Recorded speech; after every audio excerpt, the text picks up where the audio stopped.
Hey YouTube, what's up? This is Ben from ShouldIGetIt.com. That is the 2022 Volkswagen Taos. It is a compact SUV built off the same platform as the Tiguan, but it's 10 inches shorter than the Tiguan and a little bit less powerful and also cheaper. So I'm gonna walk you through it with my point of view so you can see exactly what it's like to get in, go around, and drive the new Taos. This is the SEL, so it's the top of the line Taos, which costs $34,000 optioned out with the $1,200 panoramic sunroof, which is super nice. But the base price of the S model is only $24,000, and the space and power is the same. So let me walk you through it now.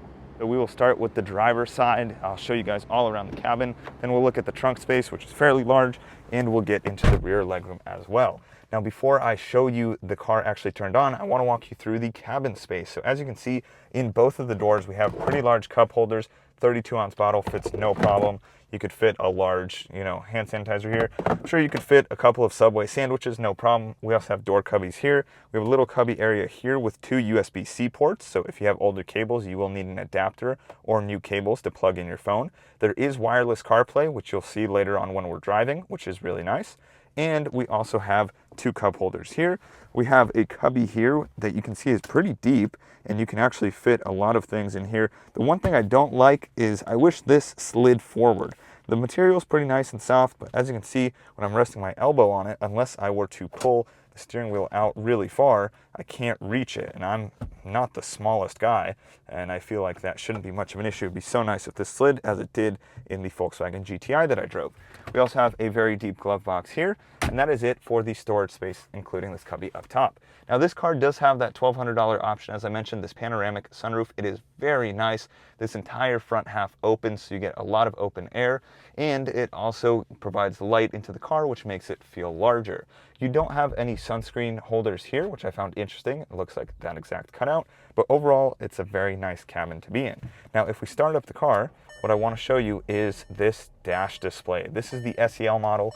So as you can see on the dash, we have our gauges on the left and right side. So we have our tach if we rev up the car, and then we have our speed on the right side. But if we hit the view button, you can see that it changes into a larger display. So I can go through various options here. You'll see that audio says my device is not connected, my phone's not connected, etc., because it's connected to my GoPro. But here we can see things like our average fuel economy in the 11 minutes it took me to drive here. I got 21.4 miles per gallon in the city, and I drove 2 miles with an average speed of 14 miles an hour.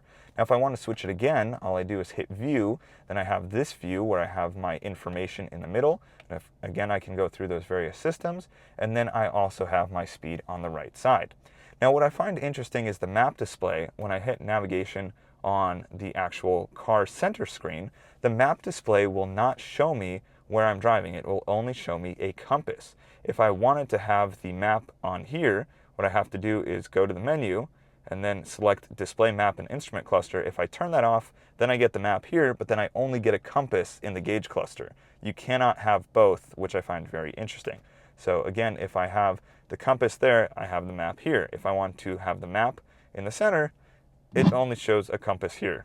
And I also don't know what that sound was.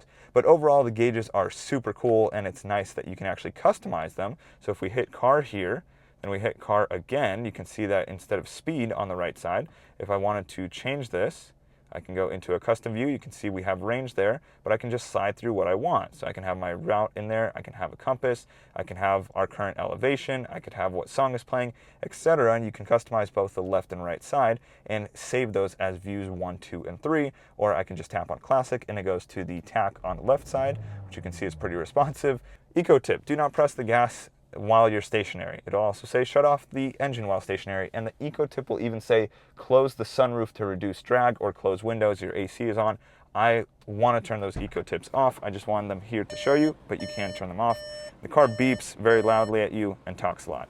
Now let's get into the trunk space. That may have been a lot of info for you, but if you're interested in getting the Taos, I just wanted to walk you through some cool stuff.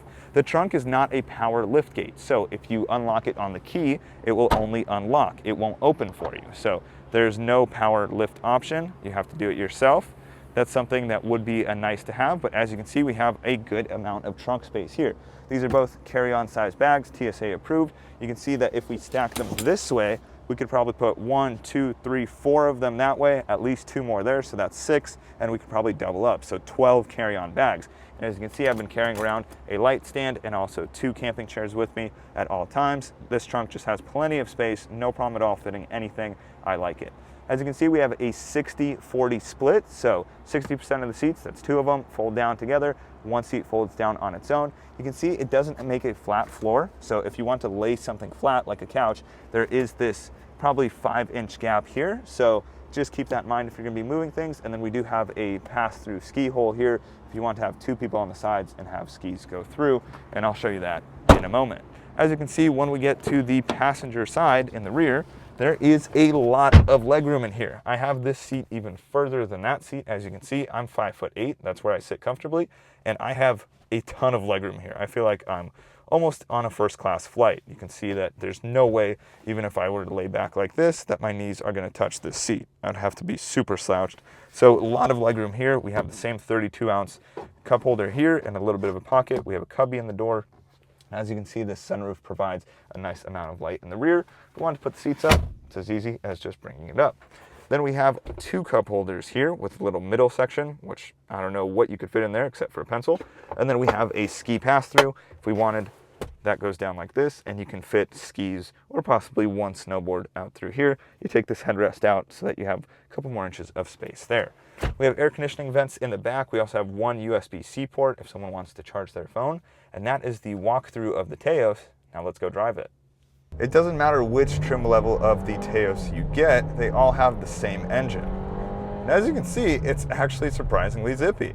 Let's talk power for a second. This car, for as large as it is, has a tiny 1.5 liter engine. That's right, you can probably barely see it from that angle. But it makes 186 pound-feet of torque and 156 horsepower, and somehow the power delivery through the 8-speed automatic makes it feel just quick enough. It feels zippy, it's got enough power to go throughout town, to get up the mountains. You'll never feel that this car is too sluggish. Yes, you might wish for more power, but at 31 miles per gallon combined, it's pretty good, and I'm surprised with this engine. I thought it was going to feel very, very slow, and it does not. Regardless of which trim level you get, the Taos is powered by a 1.5 liter engine, and as you can see, it actually does a pretty good job with the 8-speed automatic. This is in the front-wheel drive version, and if you don't need all-wheel drive, I recommend you go front-wheel drive because it's going to be better on gas. You'll get 31 miles per gallon combined here, and it also feels less sluggish from what I've read and seen because this uses the 8-speed auto, and also it weighs a little bit less because it doesn't have to power the rear wheels, and front-wheel drive feels totally fine. In terms of handling, as you can see, the steering is pretty precise here. It's a little bit floaty feeling, but you do get feedback. And again, this isn't a sports car, so it doesn't have to steer super precisely. It does a pretty good job, and it feels tight, which is nice. For about $1,000 on the S and SE, you can get the Driving IQ system, which is essentially travel assist that has radar cruise control and also lane keeping. So as you can see, I take my hands off the wheel and the car is doing its own driving here. So every 5 seconds or so, it will remind you to put your hands on the wheel for legal purposes. And once you do that, it'll go away and you have another 5 seconds or so. It also does radar cruise control, so if you have a car in front of you, it'll keep the distance between you and that car, but it does not recognize red lights or stop signs, so it's mostly to be used on the freeway. You can use it on city streets, but be mindful of lights, and if you don't have a car in front of you, the Taos has nothing to base its driving off of in terms of stopping and starting. So make sure that you are paying attention to the road if there's no one in front of you. As you can see, there's no car here. If I were to pull behind this SUV, you'll see a little car shows up, and we can even go in full screen so you guys get a better view of that. Now from the driver's seat, we do have Apple CarPlay on the screen, which is nice. So you can see that we have CarPlay. It's very responsive. This screen is very shiny and glossy. It is not too dim, so during the daylight it's fine and it doesn't reflect too much. But as you can see, there are a lot of fingerprints. This black bezel around here is a fingerprint magnet. You don't see it as much on the screen, but if you were to do that same thing here, you can see the oil from my fingers is getting all over this black. It's not the best look, and I accidentally activated the voice control system there. I do wish that the volume knob was down here instead, so that if my arm was relaxing, I could change the volume, because you do have to lift and kind of stretch out. You can see my arm is completely straight, and I have to reach in order to change the volume. I can change the volume on the steering wheel here, but there's no mute button. So if I want to talk to someone or I just want to turn the music off, you do have to hit the power button here. In terms of sound, this car has the Beats audio system in the top of the line SEL, and it is really nice. It sounds good, it's very clear, and if you check this out, we go to the sound, we also have a subwoofer here, so the bass is pretty crazy. I would bet if I put a water bottle in the trunk or anywhere in the car and had a EDM song playing, that the water would be shaking all over the bottle.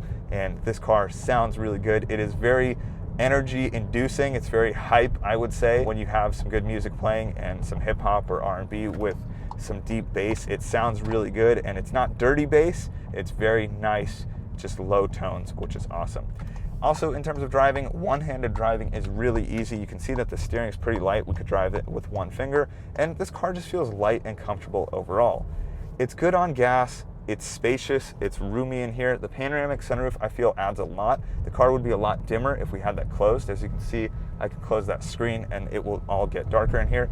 But I like the Taos. If you're looking for an SUV to get you around town and be good on gas, I'd recommend it. Yes, there are options that are cheaper, but they are also smaller. And then you also do have the option of the Tiguan, but that's going to be a larger cost for you substantially, and it's also 10 inches longer, so it's worse on U-turns, the Tiguan is, and parking is a little bit harder with the Tiguan. So the Taos is a great compact SUV. I think even if you have kids, you have plenty of legroom, so they won't be kicking your seats. If they're in car seats, you can fit car seats pretty easily, and the adaptive cruise and lane keeping assist works really well. As you can see, I also used it on the freeway in this footage, and overall, I'm pleased with the Taos.